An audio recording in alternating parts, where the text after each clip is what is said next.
What are you doing on my farm? This is my land. I have the documents. I have an agreement with him. He gave the land to me 12 years ago.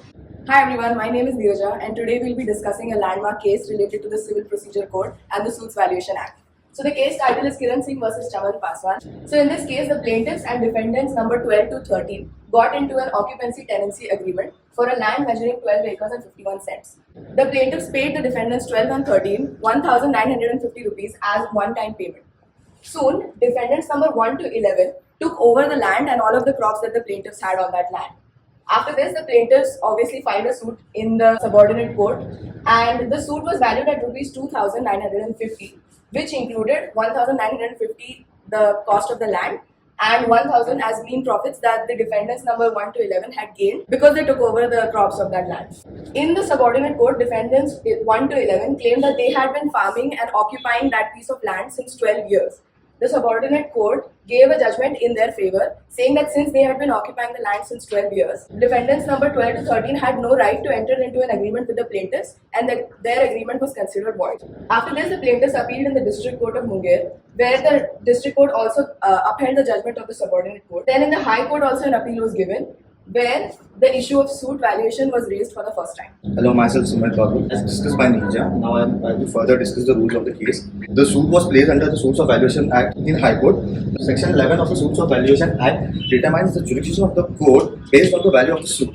Section 11 also determines the court fees based on the value of the suit. Would see a brief differentiation between first and second appeal.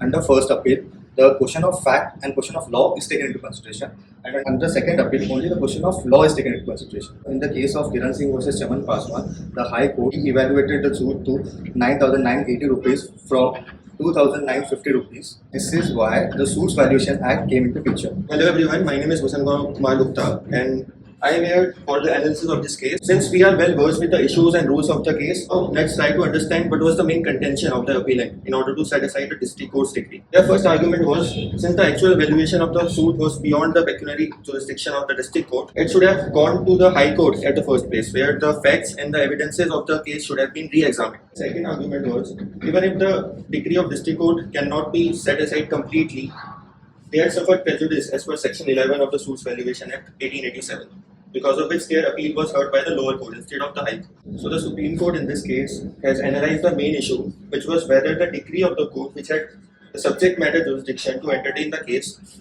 can be set aside or should be set aside only because the valuation of the suit was incorrect. To answer this issue, the Supreme Court had relied on various High Court judgments, which time and again had clarified that mere change in forum does not amount to prejudice under Section 11. Otherwise, the whole purpose of Section 11, which is to correct the valuation mistake of the suit without affecting the judgment, would become meaningless. So, in this legal roller coaster of a super interesting case, Kiran Singh versus Chaman Paswan, I would wrap this up with a quick recap and a big legal takeaway. So, Kiran, who was the plaintiff here, he had purchased the land from which he was dispossessed by the defendants through valid documents.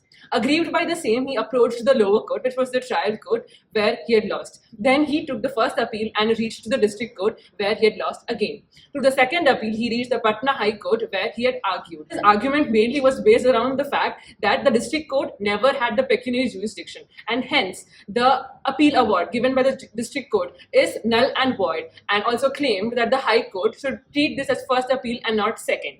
But the Supreme Court said, nah, not happening. Even if the jurisdiction was technically lacking, if the case was heard on the merits and there were no legal errors in the case, and when the evidence and witness were taken on record, and especially when there was no prejudice caused to the plaintiff, this decision cannot be void based on mere procedural and legal irregularity. Section 15 of CPC tells that the suit has to be instituted in the lowest court competent to try it. That's a procedural rule, and that cannot void a decision. Section 11 of the Suit Valuation Act comes into place only if there is prejudice. But in our case, Kiran did not suffer prejudice. He was the one who chose the forum. Therefore, in the light of these sections, Supreme Court upheld the district court's decision and told that the plaintiff cannot turn back and claim prejudice when he was the one who chose the jurisdiction as well as the valuation.